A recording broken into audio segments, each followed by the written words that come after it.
అవన్నీ కూడా అనుసరిస్తున్నారంట. మరి అనుసరిస్తున్నారా లేదా అనేది మనకు తెలీదు గానీ అతను చెప్తున్నాడు. కష్టమైనవే వ్యభిచరింపవద్దు. అది కూడా కష్టమే. ఎందుకంటే ప్రభువారు చెప్తున్నటువంటి మాటేంటంటే, వ్యభిచారం అనగానే ఒక అమ్మాయి, ఒక అబ్బాయి దగ్గరికి వెళ్ళడం. ఇదే కాదు, దేవుడు దానికంటే పెద్దది పెట్టాడు. బైబిల్ గురించి బయట వాళ్ళకి తెలీదు గానీ, తెలిస్తే మాత్రం చాలా బావుంటది.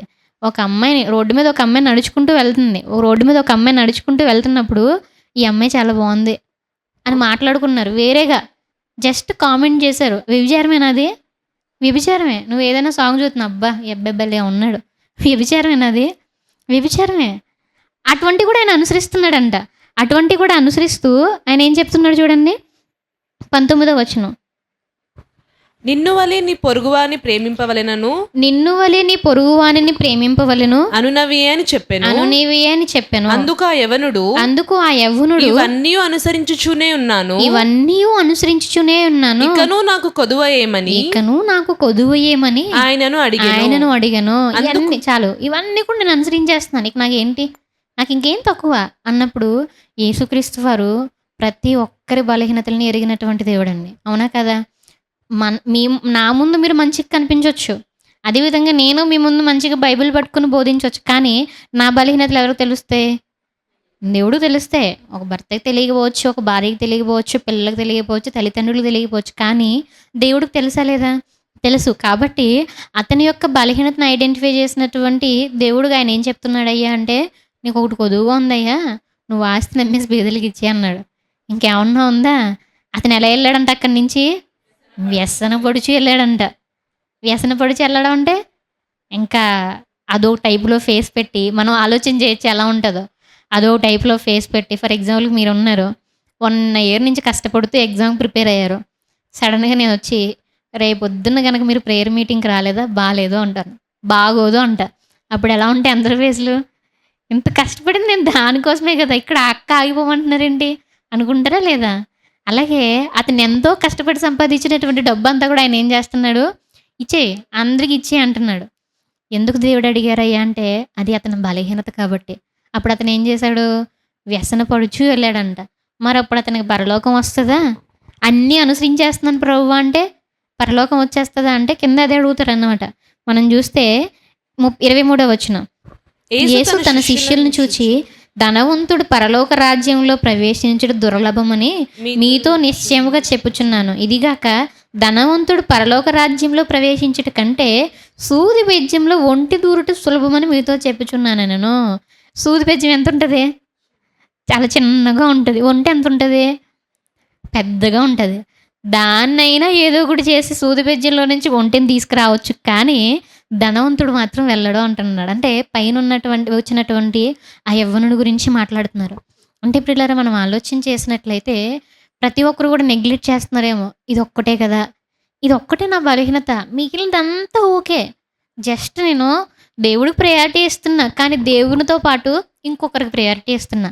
అది ఎవరినైనా పెట్టుకోవచ్చు మీరు. ఎవరినైనా, నన్ను పెట్టుకున్నా, లేకపోతే వాళ్ళని పెట్టుకున్నా, వీళ్ళని పెట్టుకున్నా, ఇంకెవరినైనా. లేదనంటే కొంతమంది యవ్వన కాలం ఉన్నటువంటి కొంతమంది అబ్బాయిలను ప్రేమించడాలు, అమ్మాయిలను ప్రేమించడాలు అలాంటివి ఉంటాయి. వాళ్ళని పెట్టుకుని ఎవరినైనా పెట్టుకోండి. జస్ట్ నేను దేవుణ్ణి ప్రేమిస్తున్నాను, దేవుని తర్వాతే జస్ట్ వాళ్ళు ఒక్కరే అంటాం. అంటామా లేదా? చాలా సందర్భాల్లో వస్తాయి ఇలాంటి మాటలు. అంటే ఇది ఏదైనా కానీ, నేను దేవుడికి ప్రయారిటీ ఇస్తాను, దేవునితో పాటు వాళ్ళకు కూడా ప్రయారిటీ ఇస్తాను, దేవునితో పాటు నా కుటుంబానికి కూడా ప్రయారిటీ ఇస్తాను. కానీ దేవుడు చెప్తున్నటువంటి మాట ఏంటయ్యా అంటే, అందరికంటే కూడా నన్ను నువ్వు ఎక్కువగా ప్రేమించాలి. అందుకే ఆజ్ఞల్లో కూడా ప్రథమమైనటువంటి ఆజ్ఞ ఏంటయ్యా అంటే ఆయన ఏం చెప్తారు? చూద్దాం ఒకసారి మనం అది కూడా. మత్తయి సువార్త 22వ అధ్యాయము 36వ వచనం. బోధకుడా ధర్మశాస్త్రములో ముఖ్యమైన ఆజ్ఞ ఏదని అడిగను. అందుకు ఆయన నీ పూర్ణ హృదయముతోను, నీ పూర్ణ ఆత్మతోను, నీ పూర్ణ మనస్సుతోను, నీ దేవుడైన ప్రభువును ప్రేమింపవలెననున్నదియే. ఇది ముఖ్యమైనది మొదటియునైన ఆజ్ఞ. చాలు. ఇక్కడ మనం చూస్తే అసలు ఫస్ట్ ఆజ్ఞ దేవుడు పెడుతున్నటువంటిది ఏంటయ్యా అంటే, పూర్ణ హృదయంతో దేవుణ్ణి ప్రేమించాలంట. ఇంతకుముందు వాక్యం అంత డెప్త్‌గా తెలియని టైంలో అనమాట. బైబిల్ జస్ట్ చదువుకునే టైంలో పూర్ణ హృదయంతో దేవుడిని ప్రేమించడం ఇదొకటొస్తే చాలా అనుకునేదాన్ని. నేను దేవుడిని ప్రేమిస్తున్నాను గదా! దేవుడికి ప్రేయర్ చేసుకుంటా, బైబిల్ చదువుకుంటా, నేను దేవుడిని ప్రేమిస్తున్నానుగా, ఓకే, నేను పరలోకం వెళ్ళిపోతా అనుకునేదాన్ని. స్టార్టింగ్‌లో తెలియని కొత్తలో intermediate first year, second year ఆ టైంలో అనమాట. ఆ టైంలో బైబిల్ చదివేటప్పుడు ఇంతే అనుకునేదాన్ని. నేను బైబిల్ చదువుకుంటున్నా, ప్రేయర్ చేసుకుంటున్నా, చక్కగా సండే వర్షిప్స్‌కెళ్తున్నాను. ఎప్పుడైనా ఏమైనా మీటింగ్స్ పెడితే ఆ మీటింగ్స్‌కి వెళ్తున్నాను. వావ్! సూపర్, నేను వెళ్ళిపోతా అనుకునేదాన్ని. కానీ దానిలో ఉన్నటువంటి డెప్త్ నాకు ముందుకెళ్ళే కొద్దీ అర్థమైంది. అంటే పూర్ణ హృదయం అంటే హృదయంలో ఇంకెవ్వరు కూడా ఉండకూడదట. ఆలోచన చేయాలి. పూర్ణ హృదయం అంటే మొత్తం ఈ హోల్ హార్ట్ అనేది దేవుడికి మనం సబ్మిట్ చేసేయాలి. ఇంకెవ్వరు కూడా ఉండకూడదంట. లేదు ప్రభు, నువ్వు ఉంటావు. నువ్వు 99% ఉంటావు. 1% మాత్రం అతను ఉంటాడు. 1% మాత్రం ఆ అమ్మాయి ఉంటది. అంటే అది ఎలా అయిపోయిద్దంటే, బాగా మనం ఆలోచన చేసినట్లయితే బాడీ అంతా బానే ఉంది. జస్ట్ కిడ్నీ ఫెయిల్ అయిందంతే. వదిలేస్తామా దాన్ని? ఏమైపోద్ది? బాడీ మొత్తాన్ని షేక్ చేసి పడేస్తది. అవునా కదా? ఫర్ ఎగ్జాంపుల్‌కి అంతా ఉండవు. చిన్న స్టోన్స్. కిడ్నీలో స్టోన్స్ అంటారు. అవునా కదా? చిన్న స్టోన్స్ వస్తాయి. నా చేతులు బానే ఉన్నాయి, కళ్ళు బానే ఉన్నాయి, నోరు బానే ఉంది, ముక్కు బానే ఉంది, అంతా బానే ఉంది. ఎక్కడో లోపలున్న కిడ్నీలో చిన్న స్టోన్ కదా! ఏమైందిలే అని వదిలేస్తే? పెయిన్ మామూలుగా ఉంటదా?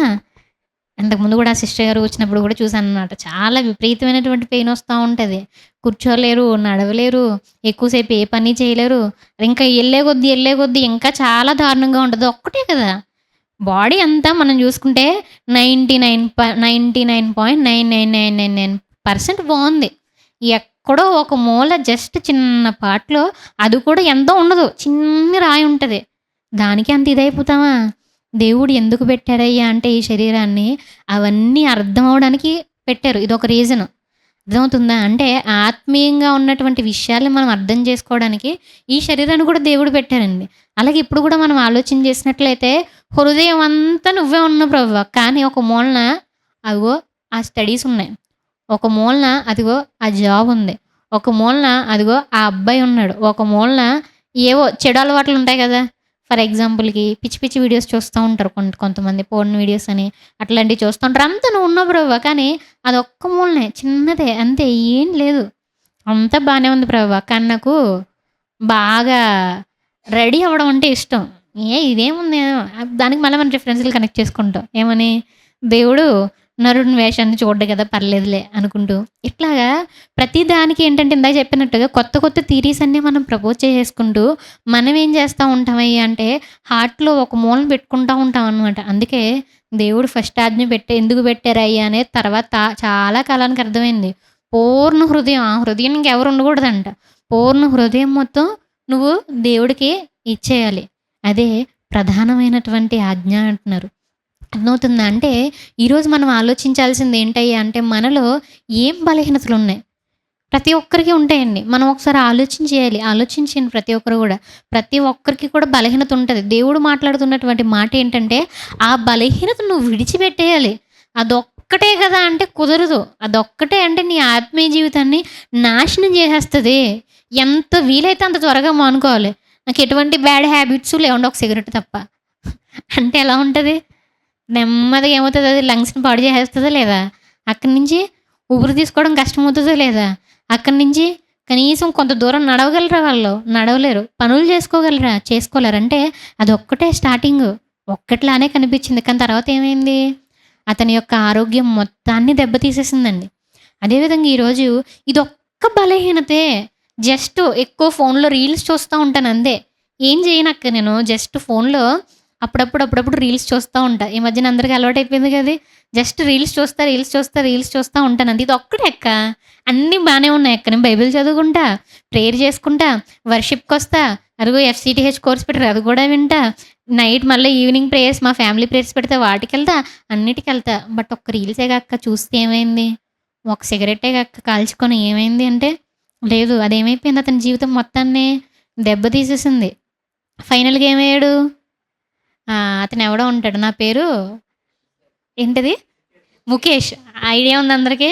నా పేరు ముఖేష్. నేను ఇంతకుముందు ఇలా ఉండేవాడిని, ఇలా చేసేవాడిని అన్నట్టు అప్పుడు కూడా ఏమైపోయిద్దంటే, నా పేరు ఒకప్పుడు చక్కగా మంచిగా రూతు అని ఉండేది. కానీ తర్వాత ఏమైపోయిందయ్యా అంటే నెమ్మదిగా ఈ రీల్స్ అనే దాని వల్ల నేను అందులో పడిపోయి అలా ఈ ఫోన్ వల్ల దేవునికి దూరం అయిపోయాను అని చెప్పుకోవాల్సి వస్తుంది.